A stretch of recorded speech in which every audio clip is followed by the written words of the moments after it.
पंकज नाम का एक लड़का था जिसे घूमने का बड़ा शौक था। वो अलग अलग शहर में घूमने के लिए नए नए बहाने ढूंढता रहता था। वो किसी भी मौके पर आने के लिए घूमने का कोई न कोई बहाना निकाल ही लेता था। एक बार पंकज बैठे बैठे अपना फोन चला रहा था कि तभी उसके ताऊजी का कॉल आया। जी नमस्ते ताऊ जी, बताइए कैसे याद किया आपने मुझे। अरे बेटा, नमस्ते नमस्ते। दरअसल मुझे तुमसे कुछ काम था। वो तुम्हारे शहर में कुछ खास मिठाइयाँ और मठरियाँ मिलती है ना। दरअसल मेरी सोसाइटी में एक बहुत बड़ा फंक्शन है, तो इसीलिए मुझे मिठाइयों का ऑर्डर देना है।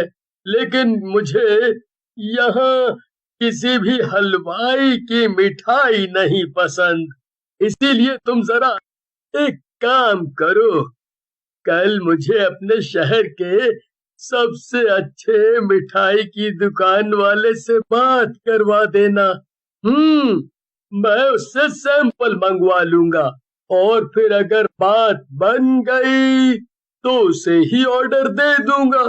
क्या? अरे ताऊ जी, आप मुझे अपना नहीं मानते हैं क्या? अरे दुकान वाले से सैंपल क्यों लेंगे? मैं हूं ना, मैं खुद शहर की सबसे शानदार मिठाइयाँ लेकर कल आपके पास आ जाऊंगा। पंकज को तो घूमने का एक बहाना मिल रहा था, इसलिए उसने अपने ताऊजी की किसी भी बात पर ध्यान नहीं दिया। अरे आप इस सब की फिक्र मत करिए ताऊ जी, मैं आकर आपसे मिलता हूँ। इतना कहकर पंकज फोन काट देता है और खुद से कहता है, वाह, ये हुई ना बात। मैंने सुना है ताऊ जी जिस जगह पर रहते हैं वो तो बहुत ही खूबसूरत है और वहां मैं कभी ठीक से घूमा भी नहीं हूँ। ये अच्छा मौका है उनका शहर घूमने का। लेकिन जरा देखूं तो कि वहां जाते कैसे हैं। पंकज देखता है तो उसे पता चलता है कि कोई भी ट्रेन या बस सीधा उसके ताऊजी के शहर तक नहीं जाती थी। अब क्या करूं, मुझे तो यहाँ कैसे भी जाना ही है। एक काम करता हूँ, मैं इस जगह के आसपास जो सबसे नजदीक का स्टेशन हो वहां तक की टिकट करा लेता हूँ। उसके बाद मैं वहां किसी लोकल से पता कर लूंगा कि आगे कैसे जाना है। पंकज अपने मजबूत इरादे लेकर अगले ही हफ्ते जाने के लिए निकल पड़ता है। उसने सबसे करीब स्टेशन की टिकट करा ली थी और वो आराम से अपनी सीट पे जाकर बैठ गया था। पंकज अपने आप से बातें करके खुश हो रहा था, लेकिन उसे नहीं पता था कि आगे जो होने वाला था उससे उसकी जिंदगी पूरी तरह बदल जाएगी। थोड़ी देर बाद पंकज की ट्रेन अचानक से रुक जाती है। पंकज पास में ही खड़े टीटी से पूछता है, क्या हुआ सर, ये ट्रेन यहाँ क्यों रुकी है? अरे भाई साहब, आगे पटरी उतर गया है, कुछ काम चल रहा है, यहाँ पे ट्रेन को रुकना पड़ेगा। क्या? कितनी देर रुकेगी ट्रेन?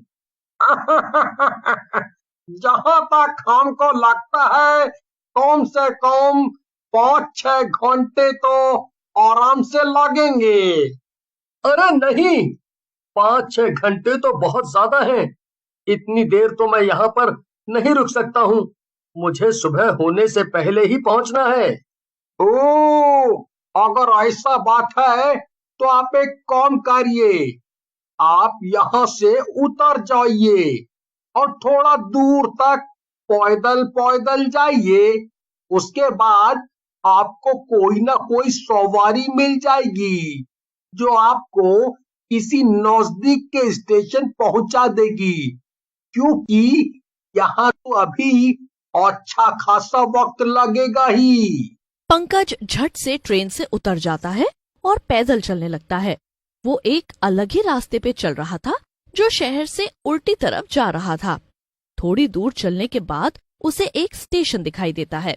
पंकज स्टेशन के अंदर चला जाता है, लेकिन ये स्टेशन काफी अजीब था। हर तरफ सन्नाटा छाया हुआ था और स्टेशन बहुत पंकज रिसेप्शन पर जाता है और देखता है कि वहाँ पर एक आदमी दूसरी तरफ मुंह करके बैठा हुआ था। सुनिए सर जी, मुझे पता करना है कि अगली गाड़ी कब तक आएगी। पंकज की आवाज सुनकर भी वो आदमी पलटकर कोई जवाब नहीं देता है। पंकज के दोबारा पूछने पर वो आदमी बहुत ही डरावनी हंसी हंसने लगता है और भारी आवाज में बोलता है, अगली गाड़ी का नाम है मौत एक्सप्रेस और वो बस थोड़ी ही देर में आती होगी। अरे ये तो बड़ा ही अजीब सा आदमी है, जरा देखो तो कैसे बहकी बहकी बातें कर रहा है। ये जरूर नशे में होगा। लोग ड्यूटी के टाइम भी ऐसे नशे में रहते हैं और फिर हम जैसे आम पैसेंजर्स को कितनी तकलीफ होती है। पंकज इधर उधर टीटी का ऑफिस ढूंढने लगता है। ढूंढते ढूंढते उसे एक पुराना सा कमरा दिखाई देता है। वो अंदर चला जाता है और अंदर दो आदमी टेबल पर सर झुकाकर बैठे थे। पंकज के बुलाने पर दोनों टीटी अपना सर उठाते हैं और उन्हें देखकर पंकज दंग रह जाता है। वो दोनों टीटी भी भूतिया थे और पंकज को देखकर जोर जोर से हंसने लगते हैं। पंकज भूतों को देखकर बहुत डर जाता है और भागते हुए सीधा बाहर पहुंचता है। सामने उसे एक दुकान नजर आती है। वो हांफते हांफते दुकान पर जाकर खड़ा होता है और कहता है, अरे भैया जरा एक बोतल पानी देना। ना जाने मेरे साथ आज क्या क्या हो रहा है। जी जरूर। वो आदमी पंकज को एक बोतल देता है, लेकिन उसमें पानी की जगह खून भरा हुआ था। पंकज देखता है कि वो आदमी भी भूत था। पंकज वहां से भी भागने लगता है और आखिर में थककर प्लेटफॉर्म के फर्श पर ही बैठ जाता है। पंकज खुद से बातें कर ही रहा था, तभी उसे ट्रेन का हॉर्न सुनाई देता है। पंकज भागता हुआ प्लेटफॉर्म के पास जाता है और ट्रेन देखकर बहुत खुश हो जाता है, लेकिन ट्रेन उस स्टेशन पर रुकती ही नहीं है। पंकज चीखता चिल्लाता रहता है, लेकिन ट्रेन नहीं रुकती। ऐसा लग रहा था मानो ट्रेन के अंदर बैठे किसी भी इंसान को पंकज नजर ही नहीं आ रहा था। देखते ही देखते ट्रेन स्टेशन से चली जाती है। पंकज फिर से मायूस होकर वहीं खड़ा रह जाता है। पंकज उदास होकर वहीं प्लेटफॉर्म पर बैठ जाता है। तभी उसके पास एक छोटा बच्चा आता है। उसके हाथ में चाय बेचने का सामान था। असल में वो बच्चा भी भूतिया ही था, लेकिन वो पंकज को डराता नहीं है। हाँ, मैं भी भूत हूँ, लेकिन मैं आपको कोई भी नुकसान नहीं पहुँचाऊंगा।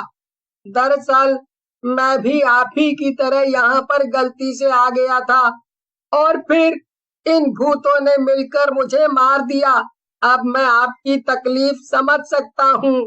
तो क्या मैं यहाँ से बचकर जा सकता हूँ? नहीं, ये भूत आपको सीधे रास्ते से कभी बाहर नहीं जाने देंगे, लेकिन एक रास्ता है। आप अगली ट्रेन पकड़कर यहाँ से बच के भाग सकते हैं। जो भी ट्रेन यहाँ से गुजरती है उसे आप तो क्या, ये पूरा का पूरा स्टेशन ही नजर नहीं आता है।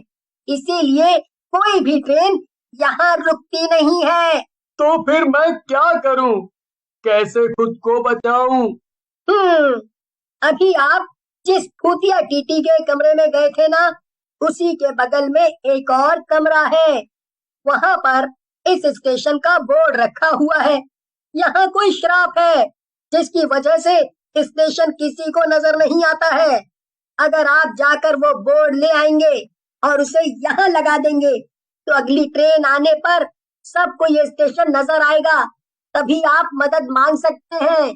इतना कहकर वो बच्चा वहाँ से चला जाता है और पंकज फौरन भागता हुआ जाता है बोर्ड ढूंढने, और उसे बोर्ड मिल भी जाता है। बोर्ड पे स्टेशन का नाम लिखा हुआ था। वो बोर्ड को उठाकर वापस प्लेटफॉर्म पर आता है और तभी अगली ट्रेन की आने की आवाज सुनाई देती है। पंकज बोर्ड पकड़कर खड़ा था और तभी ट्रेन स्टेशन पर आकर रुक गई, लेकिन पंकज बिना किसी भूत के हाथ आए ट्रेन पर चढ़ जाता है और ट्रेन चल पड़ती है। ट्रेन जब स्टेशन छोड़ रही थी तब पंकज को वो छोटा भूतिया बच्चा नजर आता है। पंकज हाथ हिलाकर उसे अलविदा कहता है और वापस अपने घर लौट आता है।